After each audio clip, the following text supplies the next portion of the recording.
I never thought I'd be the kind of person to weaponize a dead man's final wishes, but here I am, 3 months after Tyler's 18th birthday party, still questioning whether I did the right thing.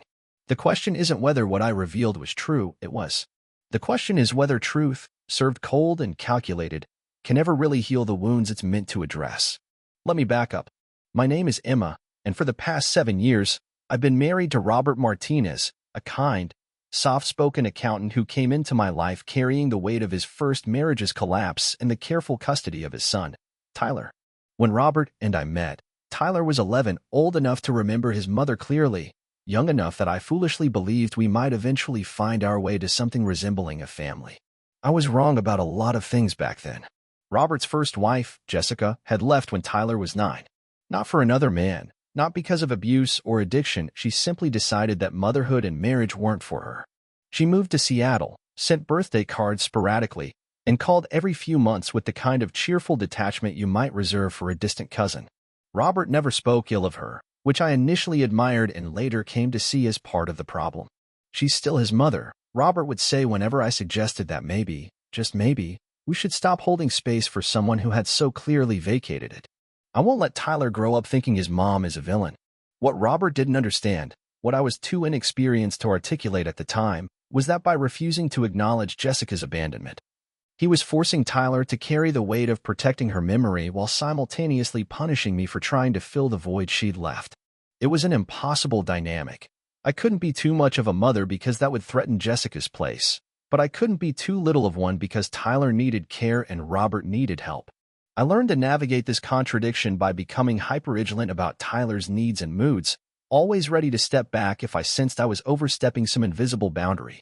I became an expert at reading the small signs, the way his shoulders would tense when I asked about his day, the particular silence that meant he was thinking about his mother, the careful politeness that meant I had somehow crossed a line I didn't know existed. But nature abhors a vacuum, and in Jessica's absence, I became something else entirely. Not quite a mother. Tyler made sure I knew that boundary, but certainly more than Robert's girlfriend, and later, wife. I was the one who learned his complicated dietary restrictions, lactose intolerant, hates anything with visible herbs, will only eat pasta if the sauce doesn't touch it before it hits his plate. I was the one who figured out that his stomach aches on Sunday nights were actually anxiety about Monday morning algebra tests. I attended parent-teacher conferences, signed permission slips, and yes, I was the one who spent 3 hours every Saturday cleaning a house that Tyler seemed to view as his personal tornado testing ground. I remember the exact moment I realized how thoroughly I had been relegated to the role of caretaker rather than family member. Tyler was 13, and he'd been selected for his school's honor roll ceremony. I had helped him with the essay that earned him the recognition, spent hours proofreading and discussing his ideas about environmental conservation. At the ceremony, when they called his name, he stood up and waved, not to me and Robert, but just to Robert. When asked afterward who had helped him, he mentioned his dad's encouragement and his teacher's guidance. I was invisible, despite being the one who had sat with him through 3 drafts and celebrated when he finally found his thesis statement. That night, when I mentioned feeling overlooked, Robert said, "He's just shy about showing appreciation. You know how teenage boys are." But I was beginning to understand that this wasn't about teenage awkwardness. This was about a deliberate choice to maintain emotional distance, to accept my labor while denying my significance. The truth is, I loved him. Deeply, frustratingly, completely. And I think that's what made everything that followed so much worse. Tyler wasn't cruel in obvious ways. He never called me names or threw tantrums. Instead, he perfected a kind of emotional guerrilla warfare that was far more sophisticated. He would refer to me as Dad's wife in front of his friends, never Emma, certainly never any version of Mom. When his school needed emergency contact information, he would rattle off his father's number and then pause, as if considering whether I even counted. When I cooked dinner, he would thank his dad for the meal. When I helped with homework, he would later tell Robert how hard the assignment was, as if I hadn't spent 45 minutes walking him through long division. "He's protecting himself," Robert would say during our increasingly frequent late-night conversations about Tyler's behavior. "His mom left. He's scared you will too." I understood the psychology. I even sympathized with it. But understanding someone's trauma doesn't make being their emotional punching bag any less exhausting. What neither Robert nor Tyler knew, what I didn't even fully understand until after Robert's death 2 years ago, was that I had become more than just the woman who cleaned up after them. Robert's father, Eduardo Martinez, had lived with us for the last 3 years of his life, after a stroke left him unable to live independently. Eduardo spoke limited English, and while Robert could hold basic conversations in Spanish, he was far from fluent. I, on the other hand, had studied the language in college and was determined not to let it atrophy. Those 3 years with Eduardo changed everything for me, though I didn't realize it at the time. We would sit together in the evenings while Robert worked late and Tyler was at friends' houses or locked in his room gaming. Eduardo would tell me stories about his childhood in Mexico, about immigrating to America with nothing but construction skills and stubborn optimism. He would ask about my day, really ask, not the perfunctory, "How is work?" that had become Robert's default. He listened when I talked about feeling like a stranger in my own home, about the careful dance I performed daily around Tyler's sensitivities and Robert's protective instincts. Eduardo had a way of seeing through the family mythology we had all constructed. When I would make excuses for Tyler's behavior, "He's still grieving his mother, he's just protecting himself, he doesn't mean to be hurtful," Eduardo would listen quietly and then ask pointed questions. "Pero por qué should his protection require your pain?" he would ask. "Why must his safety come from your invisibility?" These conversations became a lifeline for me during those difficult years. Eduardo understood the difference between patience and martyrdom, between love and self-erasure. He had watched me absorb Tyler's rejection for years, always finding ways to excuse it, always believing that if I just tried harder or waited longer, I would eventually earn a place in the family I had married into. "La familia no es la sangre," he told me once. Family is not blood. Family is choice, every day choosing to care. But he also said something else that I didn't fully understand until much later. Family is also choice to see, to acknowledge, to value. Without this, care becomes servitude. I didn't know then that Eduardo was also making choices about who he considered family. When Robert died suddenly of a heart attack at 43, my world imploded. Grief is supposed to bring families together, but it seemed to crystallize every existing fracture in ours. Tyler, 16 and raw with loss, didn't want comfort from me. He wanted his mother, who flew in for the funeral, stayed 3 days, and returned to Seattle with promises to be more present that we both knew she wouldn't keep. The days following Robert's death revealed the depth of my outsider status in ways I hadn't fully grasped before. Tyler's friends came by to offer condolences to him. Teachers and coaches reached out to him. Family members called to check on him. I was the one coordinating all of this support, managing the logistics of grief while experiencing none of its communal comfort. I was simultaneously essential and invisible, needed and unacknowledged. During those first weeks, I tried to be what I thought Tyler needed: a steady presence, a reliable provider, a buffer between him and the practical demands of loss. I handled the insurance paperwork, managed the estate logistics, coordinated with school counselors about his academic accommodations. I cooked his favorite meals and left them outside his door when he wouldn't come to the table. I maintained routines and provided stability while my own world crumbled around me. But grief made Tyler even more distant than usual. The polite acknowledgement of my efforts disappeared entirely. He would walk past me in the hallway as if I were furniture. When people asked how he was doing, he would talk about missing his dad, never mentioning the woman who was trying to hold his life together. When he needed something, lunch money, a ride to practice, help with college applications, he would leave notes or send texts, avoiding face-to-face interaction whenever possible. The will reading was perfunctory. Robert had been methodical about everything, including his death. The house, the cars, his modest savings, it was all divided sensibly between Tyler and me, with the understanding that I would continue to provide for Tyler until he turned 18. What surprised everyone, including me, was the mention of Eduardo's estate. "I don't understand," I told the lawyer. "Eduardo died last year. Robert handled all of that." Mr. Eduardo Martinez left specific instructions that his will was not to be read until after his son's death, the lawyer explained. Apparently, he wanted to see how family dynamics developed before making his final decisions.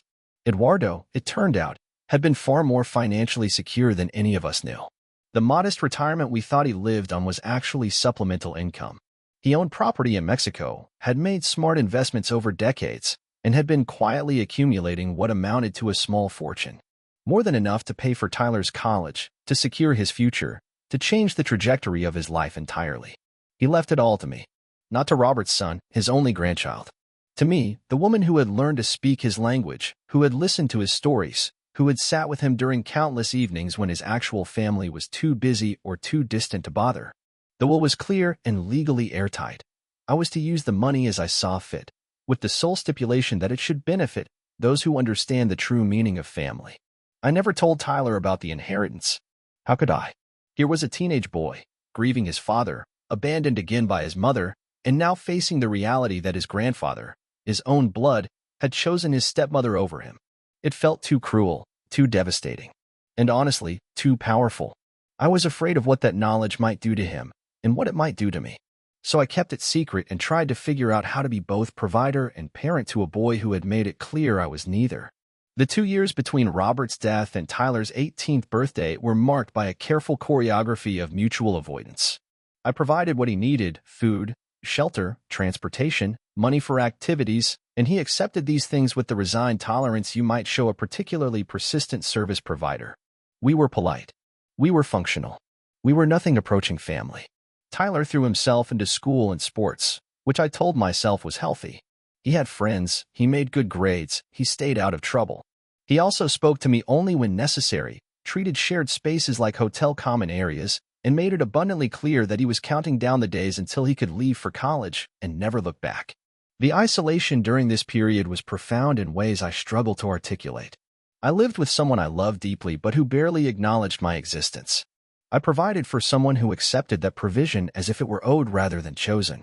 I worried about someone who would have been shocked to learn that his well-being was the source of my sleepless nights and constant anxiety.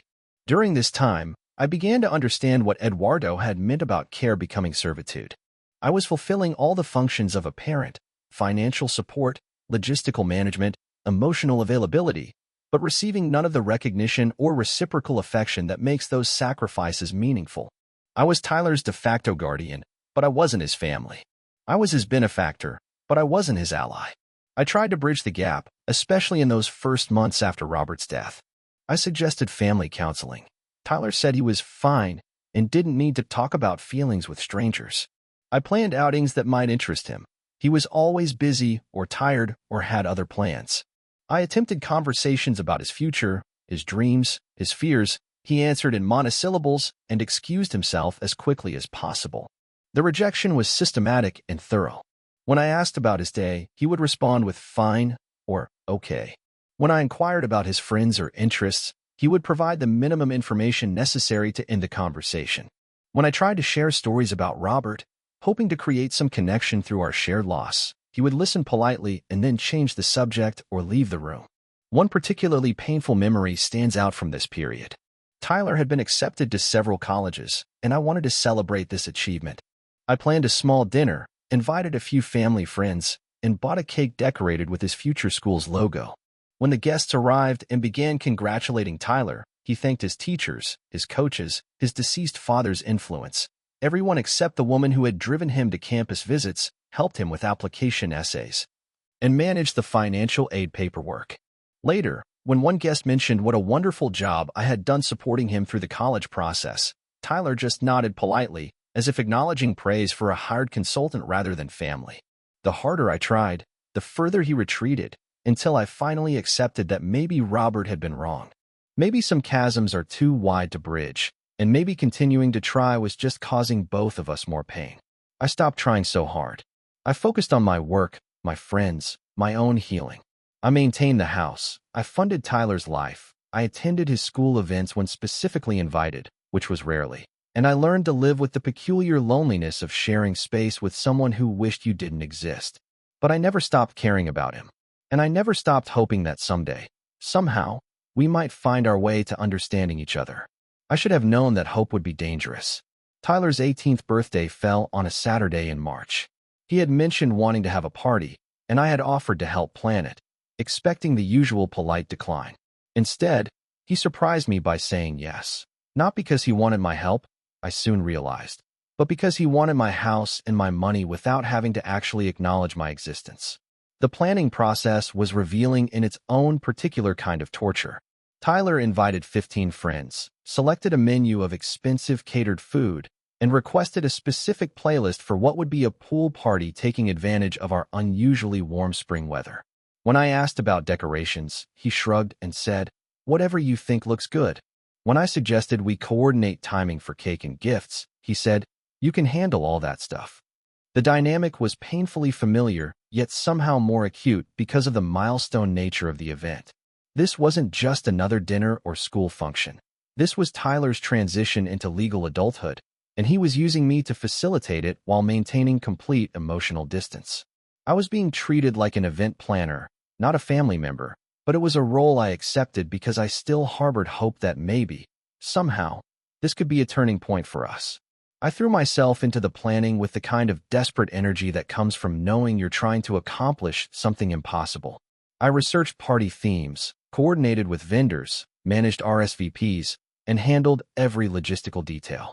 I told myself that if I could just make this day perfect for him, if I could show him how much I cared through the quality of my effort, maybe he would finally see me as someone worth acknowledging. I spent 2 weeks planning that party. I ordered custom decorations in his school colors, arranged for his favorite local band to play a short set, coordinated with his friends' parents about transportation and timing. I bought him a gift I'd been saving for months, a professional-grade camera he'd mentioned wanting for his photography hobby, something far beyond my usual budget, but something I thought might finally show him how much attention I paid to his interests, how much I wanted to support his dreams. The gift selection process itself was a meditation on the nature of our relationship. I had spent months listening to Tyler's casual comments about photography, researching equipment, consulting with camera store employees to ensure I was getting exactly what he needed. It was a level of attention and care that required deep knowledge of his interests and genuine investment in his happiness. Yet I knew that when he opened it, he would thank me politely and move on, perhaps never fully understanding the thought and love that had gone into the choice. The party was beautiful. The weather cooperated, the food was perfect, the band was a hit, and Tyler was genuinely happy in a way I hadn't seen since before his father died. For the first time in years, I felt like maybe I had gotten something right. Maybe this was how we'd finally find our way to each other, not through forced conversations or awkward family bonding activities, but through me simply showing up and making his life better in whatever small ways I could. I watched from the kitchen as Tyler laughed with his friends, saw him actually smile when the band played his favorite song, noticed how relaxed he seemed in a way that had become rare. For a few hours, I let myself believe that this was progress, that perhaps we were finally moving towards something that could be called family. I should have known it was too good to last. The moment that shattered everything happened so quickly I almost missed it. I was in the kitchen, refilling platters and coordinating with the caterers, when I heard Tyler's voice carry in from the pool area. One of his friends had apparently complimented the party because Tyler was explaining how it had all come together. "Yeah, the help really went all out this year," he said, and I could hear the casual dismissiveness in his voice, the way you might talk about a particularly efficient cleaning service. I guess she wanted to make a good impression or something. The help, after 7 years of marriage to his father, after 3 years of caring for his grandfather, after 2 years of supporting him through grief and adolescence in the daily challenge of growing up, after countless hours of homework, help, and meal preparation and worry about his happiness and his future, after loving him stubbornly and completely, despite his every effort to make that love unwelcome. The help. I stood in that kitchen, surrounded by the evidence of my effort to make his day special, and felt something break inside me that I hadn't even known was still intact. It wasn't anger, exactly, though anger was certainly part of it. It was the final collapse of a hope I had carried for 7 years, the hope that someday Tyler would see me as family, that someday I would matter to him as more than a service provider in his father's house. And in that moment of devastating clarity, I made a decision that I'm still not sure was the right one. I waited until the party was winding down. Tyler's friends had left, the caterers had cleaned up, and the house was returning to its usual quiet. Tyler was in his room, probably texting friends about what a great day it had been. I knocked on his door and asked if we could talk. He looked surprised. We hadn't had a real conversation in months, but he nodded and followed me to the living room. I had Eduardo's will in my hands, along with the financial documents that showed the extent of the inheritance I had kept secret for over a year. "I have something to tell you," I said, and my voice was steadier than I felt. "Something about your grandfather's will that I think you should know now that you're 18. I watched his face change as I explained about the inheritance, about Eduardo's decision to leave everything to me instead of to him. I showed him the documents, the numbers, the lawyer's letter explaining the old man's reasoning. I told him about the conversations Eduardo and I had shared, about how his grandfather had watched our family dynamics and made his choice accordingly. Tyler's reaction was everything I had feared and somehow less than I had expected. He didn't yell or throw things or storm out. He just stared at the papers for a long time, his face cycling through confusion, hurt, anger, and something that looked like embarrassment. "He left you everything," he said finally, and his voice was very quiet. "His own grandson, and he left you everything." "Yes. Because you talked to him in Spanish. Because I treated him like family. Because I cared about him as a person, not just as someone who lived in our house. Because I made time for him when no one else did." The silence stretched between us, heavy with years of unspoken grievances and missed connections. I could see Tyler processing not just the financial reality, but the emotional judgment embedded in his grandfather's decision. Eduardo hadn't just chosen to leave his money to me. He had explicitly chosen not to leave it to Tyler. That was a rejection that went beyond money, and we both knew it. "Why are you telling me this now?" Tyler asked. And that was the question I had been dreading, because the honest answer revealed just how petty and wounded I had become. "Because today you called me to help in front of your friends. Because after 7 years of trying to be your family, after 2 years of supporting you through losing your father, after everything I've done to try to show you that I care about you, you still see me as nothing more than hired staff. And I realized that maybe it's time you understood exactly who the help really is in this house." I watched the words land like physical blows. Tyler's face went very pale, and I saw him understand not just what I was telling him, but why I was telling him, and when I had chosen to tell him. He realized that I had heard what he said about me, that I had been hurt by it, and that this revelation was my response to that hurt. "You're telling me this to hurt me back," he said. "I'm telling you this because it's the truth, and you're an adult now, and maybe it's time you knew the truth about how your choices affect other people." But even as I said it, I knew he was right. This wasn't about truth or transparency or helping him understand family dynamics. This was about me finally having enough power to make him feel as small and unwanted as he had made me feel for years.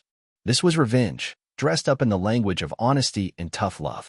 What followed was the most honest conversation Tyler and I had ever had, and also the most devastating. He told me that he had never seen me as the help, that what I had overheard was him trying to sound cool in front of friends who were impressed by the party.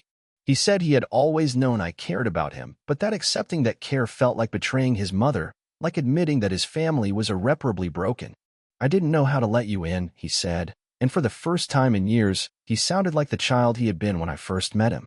"I didn't know how to care about you without feeling guilty about Mom. And then Dad died, and it was easier to just keep the walls up than to figure out how to let them down." I told him about the years of feeling invisible, of trying so hard to matter to him that I had lost sight of my own needs and boundaries. I told him about loving him despite his rejection, about staying awake at night worrying about his future, about the hundreds of small ways I had tried to show care that he had either ignored or dismissed. "I know," he said. "I always knew. I just didn't know how to respond to it." We talked until nearly dawn, excavating years of miscommunication and mutual hurt. He apologized for treating me like I didn't matter. I apologized for using his grandfather's will as a weapon, for choosing his 18th birthday, what should have been a celebration, as the moment to settle scores. But apologies don't undo damage, and truth doesn't always heal. Tyler moved out for college 2 months later, and while our relationship has improved, it carries the weight of that night. He knows that when pushed to my limit, I am capable of cruelty. I know that despite years of trying to build connection, my first instinct when hurt was to tear down rather than to build up. It's been 3 months since Tyler's birthday, and I'm still processing what happened and what it means. The easy narrative would be that I was justified, that after years of emotional neglect and dismissal, I finally stood up for myself and demanded recognition. The equally easy narrative would be that I was petty and cruel, using a grieving teenager's inheritance as punishment for typical adolescent behavior. The truth, as usual, is more complicated. I think about Eduardo often, about the choices he made and the reasons behind them.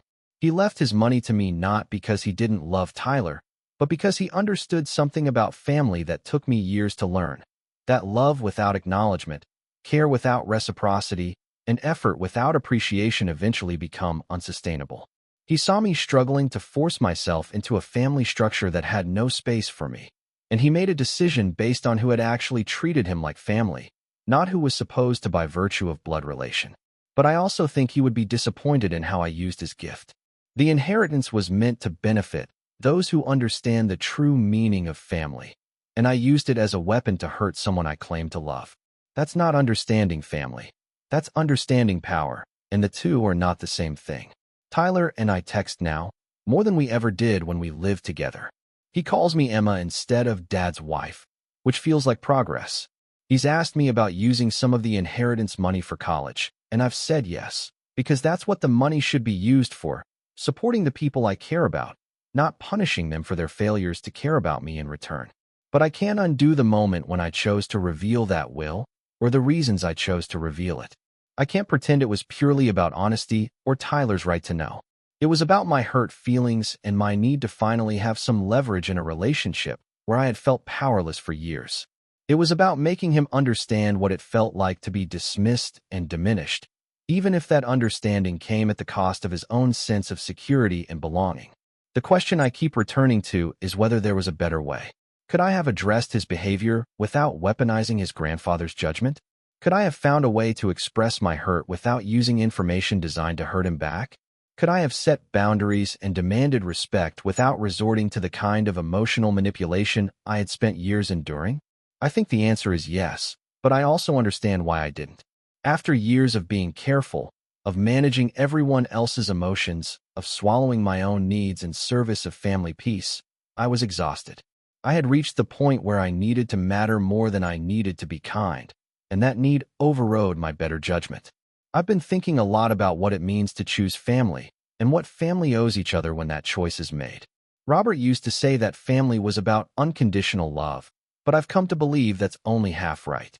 Love might be unconditional, but relationships are not. They require reciprocity, acknowledgement, and effort from all parties. They require seeing each other as full human beings worthy of consideration and care.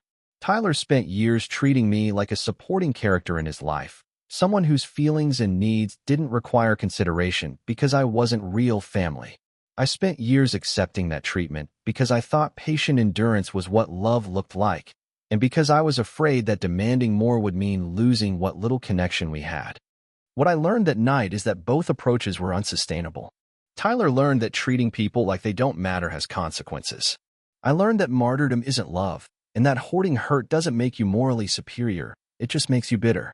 The inheritance sitting in my bank account represents Eduardo's faith that I understood family better than the rest of them did. Some days I feel worthy of that faith. I use the money to support Tyler's education, to maintain the home that's become his anchor point, to invest in a future that includes both of us finding better ways to care for each other. Other days I remember the look on his face when I told him his grandfather had rejected him, and I wonder if Eduardo would recognize the person I became in that moment. I think he would understand, even if he didn't approve. He spent years watching family dynamics play out, observing who showed up and who didn't, who put in effort and who took it for granted. He saw me struggle with loving someone who couldn't love me back, and he made a choice designed to shift the balance of power in that relationship.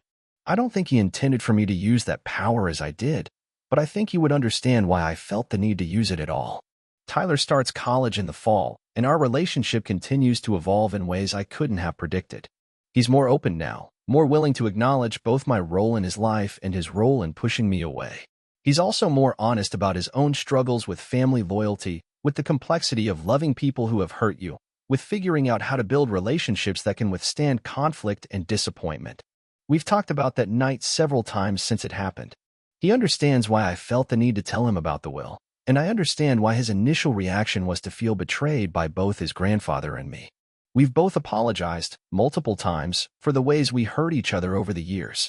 But we've also agreed that apologies are just the beginning, not the end, of rebuilding trust. I'm using Eduardo's money to pay for Tyler's college, but I'm also using it to create a scholarship fund for students who, like me, find themselves caring for family members who aren't related to them by blood. I want to honor Eduardo's belief that family is about choice and daily care, but I also want to do it in a way that builds rather than destroys, that supports rather than punishes. The truth is, I'm proud of Tyler for the way he's handled learning about the inheritance. He could have been angry or resentful or demanded that I give him the money immediately. Instead, he's been thoughtful about what it means, curious about his grandfather's reasoning, and generous in his understanding of why I kept it secret. He's growing into the kind of person who might actually understand what Eduardo meant about family being a daily choice to care. And I'm trying to grow into the kind of person who makes that choice from a place of strength rather than desperation, who sets boundaries without building walls, who loves without keeping score of who loves back and how much. If you've read this far, you might be expecting some neat resolution, some lesson learned or wisdom gained that makes the whole painful experience worthwhile. But real life doesn't offer those kinds of endings, and real families don't resolve their complexities through single conversations or dramatic revelations. What I have instead is an ongoing relationship with a young man I've loved imperfectly for 7 years, and who has loved me imperfectly in return. We're both carrying the weight of that night when truth became weaponry, when hurt feelings became the justification for causing more hurt. We're both trying to figure out how to love each other better, how to build a family relationship that can survive honesty and conflict and the messy reality of caring about people who sometimes fail to care about you in return. Tyler is in his sophomore year of college now, studying environmental science with a focus on conservation photography. He sends me pictures sometimes, landscapes and wildlife shots that show real talent and passion. When he does well on exams or wins small awards, he texts me alongside his other family members. It's not the relationship I once dreamed of, but it's real in ways our previous dynamic never was. We've established new boundaries and expectations that acknowledge both our history and our hopes for the future. Tyler understands that I need recognition for my care and effort, not constant gratitude, but basic acknowledgement that I matter to him.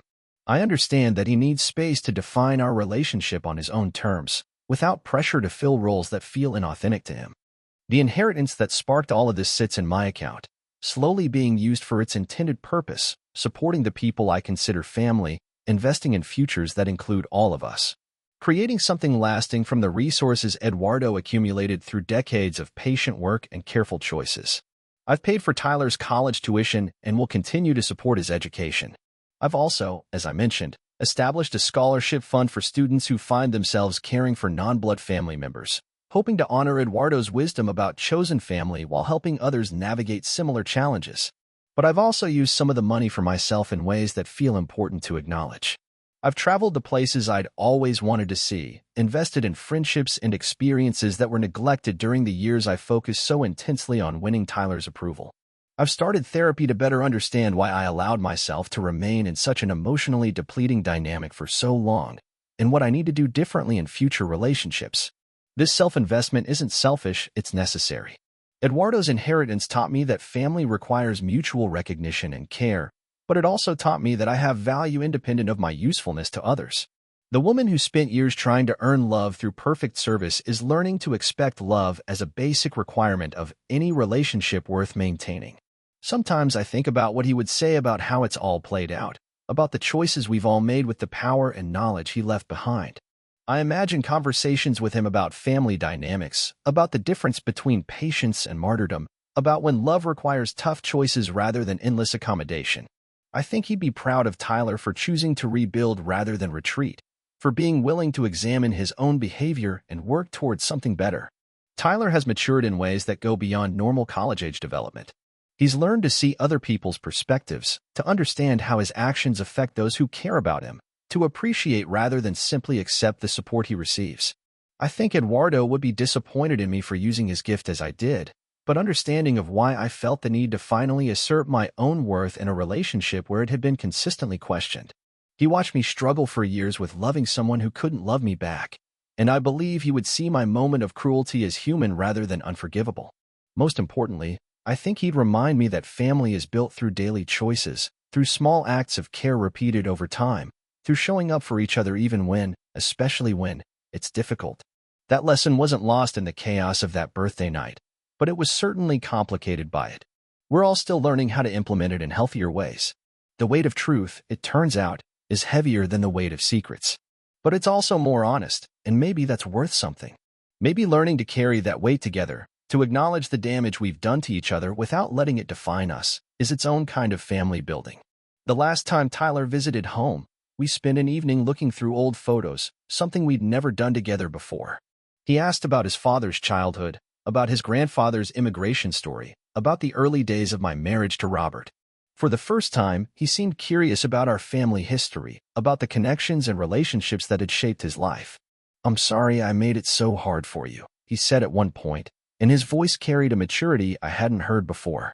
I was protecting myself, but I didn't think about what it was costing you. I'm sorry I used Grandpa's will to hurt you, I replied. I was hurt and tired, and I wanted you to feel as small as you'd made me feel. That wasn't fair, and it wasn't loving. These apologies matter, but they're also just the beginning. We're both learning that building family requires ongoing effort, ongoing choice, ongoing commitment to seeing and valuing each other.